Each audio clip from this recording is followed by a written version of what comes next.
The House Judiciary Committee planning to hold a public hearing with Peter Strzok soon, but wouldn't comment on whether they will release the transcript of the closed-door testimony of Strzok earlier this week. His testimony was described as smug and defiant, laughing off a lot of questions. Strzok also reportedly refused to answer key questions on the advice, of course, of counsel. Joining us tonight, author and Georgetown University law professor Jonathan Turley. Professor, great to have you with us. Good to see you.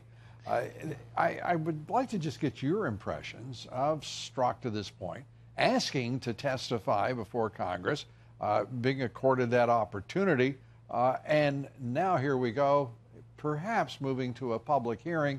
Is this worth our time, or is this more political theater without apparent purpose?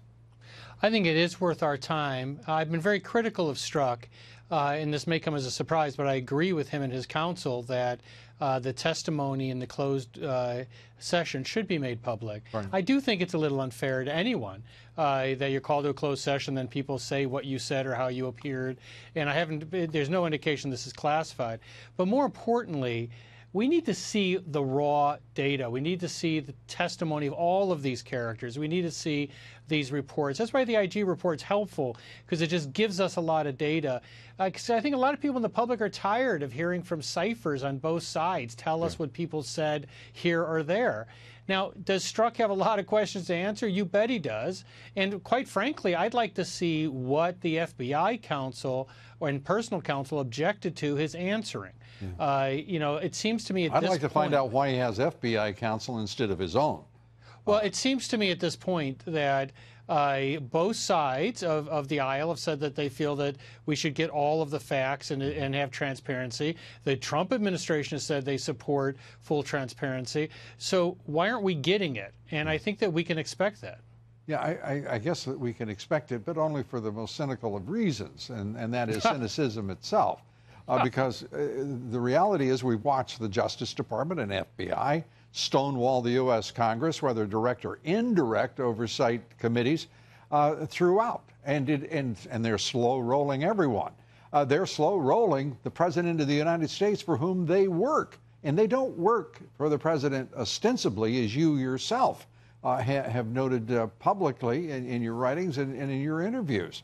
This is a government right now that is outside the framework of the founders. And I think it really is a very serious matter, because right now, we have an FBI, a Justice Department that have demonstrated corruption and partisan preferences that they have acted upon, and there is no consequence to this point.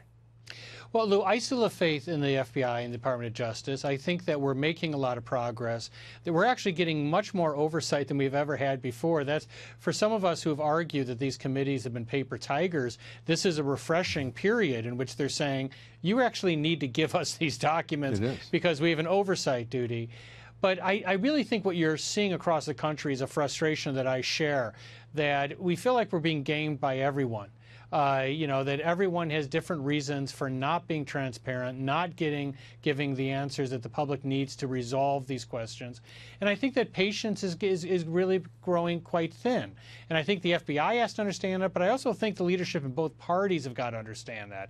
That I think a lot of people have just reached the end of their tether. You know, it's you know, every single night we hear people tell us what other people said and what the evidence behind closed doors might be.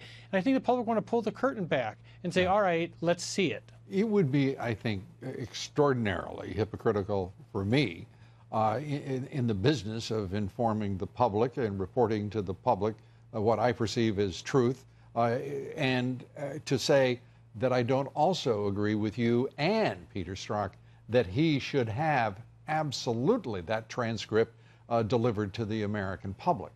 We are becoming a country where it is becoming exceedingly difficult to honor the public's right to know in this country, which is fundamental to our constitutional republic.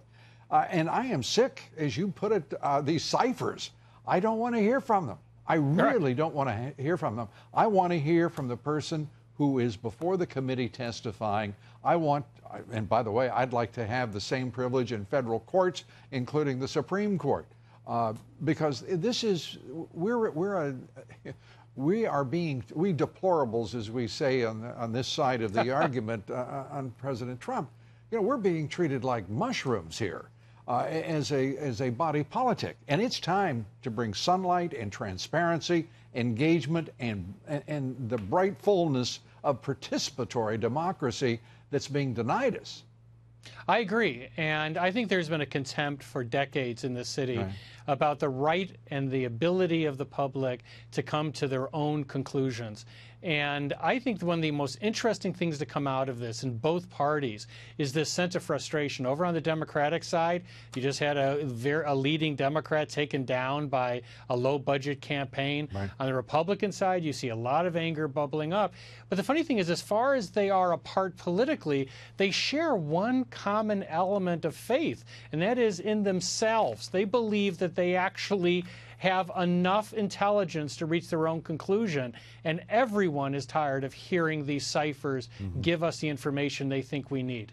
Is it time for the president to tell his attorney general, his deputy attorney general, his director of the FBI, release every damn document that the Congress and the oversight committees have requested, and do it now? Well, you know what? We talked today about the litmus test for the Supreme Court. Here's a litmus test. Have every single leader in the party, including the president, say up front that they want to just take all of the holds away, except for classified evidence, and release everything. That's a litmus test. And if you still want to hold these things in closed session and give all these heavily redacted documents that are not classified to the public, you failed that litmus test. Right. Jonathan Turley, as always, great to have you with us. Thanks so much. Thank you, Lou. Appreciate it.